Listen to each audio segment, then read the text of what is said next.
Welcome back. This is Savvy Psychologist. I'm Dr. Ellen Hendriksen, and I'll help you meet life's challenges with evidence-based research, a sympathetic ear, and zero judgment. This week, we'll talk about perfectionism, which is more than just high standards or wanting to excel. Instead, perfectionism is the setting of unattainable standards and making self-worth contingent upon meeting those standards. In other words, it's constantly running a race where the finish line can never be crossed. Now, we have talked about perfectionism on the podcast before, but thanks to social media, the issue has been turbocharged to the point that it's time for another look. Because interestingly, imperfection is hot right now. Fitness gurus are posting their belly rolls on social media. Fails videos attract way more attention than perfectly executed performances. And the otherworldly filtered version of life on Instagram has been declared over. And you can find a link to that article from The Atlantic in the online transcript for this episode. However, unrealistic goals and extreme expectations still permeate our society like a single drop of ink colors a glass of water. We're always looking to be even more productive, attractive, high-achieving, wealthy, or famous. And indeed, sometimes perfectionism can seem to work for us. A study in the Journal of Research and Personality found that self-oriented perfectionism, which, as the name implies, is focused on reaching one's own sky-high standards, can actually go along with better physical health. But other times, perfectionism holds you back like a 300-pound bouncer trying to break up a bar fight. With socially prescribed perfectionism, which is when we behave as if everything is a performance for a harshly critical audience, our health suffers. So which is it? And if perfectionism is bad, why is it so bad? After all, perfectionists are hard workers, have high standards, and often look fabulous. And what's so bad about that? Well, the problem is that perfectionism isn't necessarily about striving for perfection. Instead, it's the nagging feeling of never being good enough.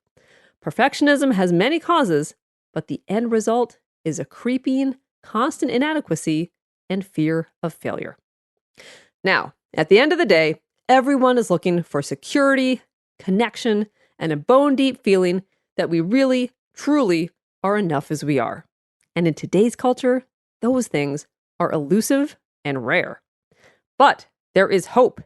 Therefore, this week, rather than searching for a more optimized to-do list or a more efficient workout, we'll cover 5 ways to chip away at the entire mindset of perfectionism.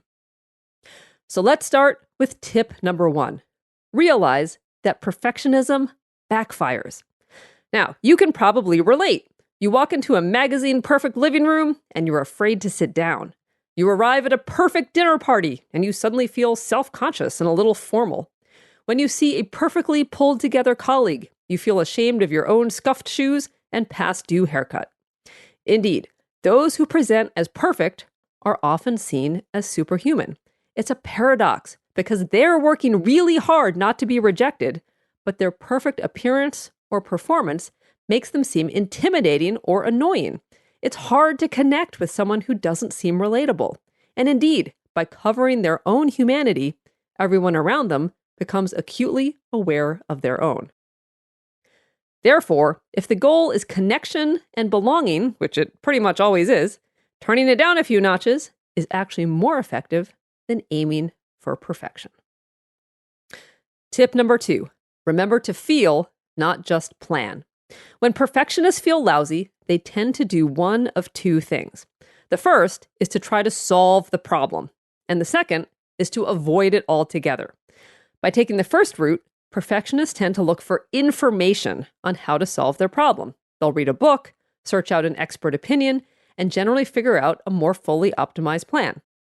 With the second route, perfectionists may choose to procrastinate on a task that makes them feel incompetent or bored, steer clear of a potential conflict, or otherwise avoid whatever it is that makes them feel lousy. Procrastination may be productive, like emptying the dishwasher or making a list, or it may be pure escape, like binge watching an entire season of Mr. Robot. But whichever route they choose, perfectionists skip over the step of feeling their feelings. They forget to check in and ask themselves, How am I doing? What am I feeling? What's happening here? Therefore, a solution.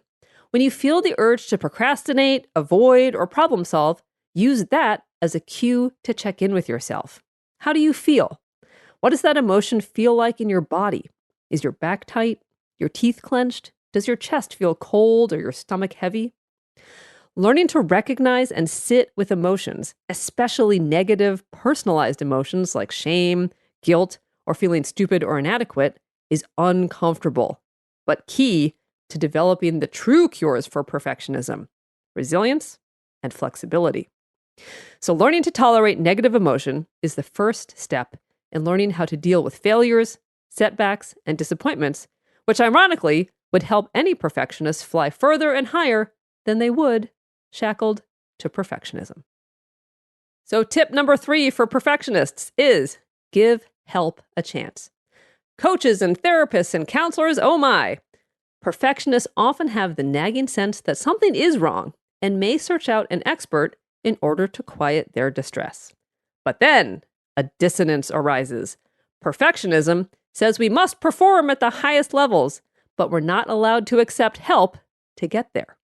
Okay, why is this? Well, perfectionism sometimes develops when early experiences teach us that support never materializes, even if we're upset or in need.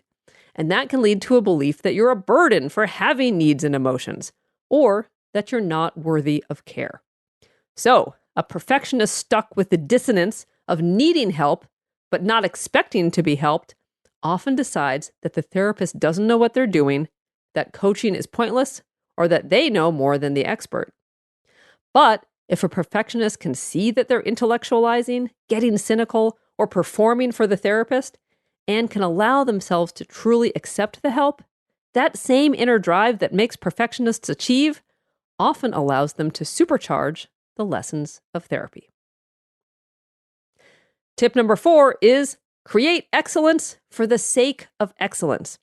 Pursuing greatness for the sake of being great at something is the ultimate in satisfaction. We build mastery, derive pleasure, and feel competent and confident when we contribute something well done to the world. Therefore, if you want to make a showstopper British bake-off worthy unicorn cake because you get pleasure and satisfaction out of it, go ahead and pipe that purple icing mane to your heart's content. But if you have a nagging sense that you wouldn't be trying to make hooves out of frosting if you weren't overcompensating, performing, or comparing yourself to others, ask yourself what actions are actually in line with your values and priorities. And finally, tip number 5 is prioritize. Perfectionists do everything well, with the emphasis on everything. And while being on top of everything may look good on paper, in reality, it means your attention, focus, and energy get stretched like not enough butter over too much bread. Putting the same amount of drive into your deep work and your email doesn't pay off. Instead, it leads to burnout and ultimately holds you back. So to find the answer, ask your values. What is truly important to you? Where should most of your energy, focus, and time be allocated? Then start there. Everything else will fall into place. So to wrap up, start to notice your feelings, even the yucky ones, accept help, prioritize, and pour your energy into the things you love and that are important to you, not just anything that enters your field of vision. And if all else fails, remember that to err is human, while to be perfect is, frankly, to be kind of annoying. All right, I haven't left you guys with a terrible psychology joke in a while, so here you go.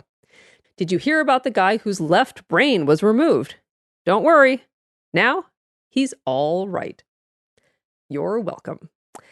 Savvy Psychologist is audio engineered by Steve Rickyberg and edited by Karen Hertzberg. As always, Savvy Psychologist is strictly for informational purposes and doesn't substitute for mental health care from a licensed professional. Thank you so much for listening, and I will see you next week for a happier, healthier mind.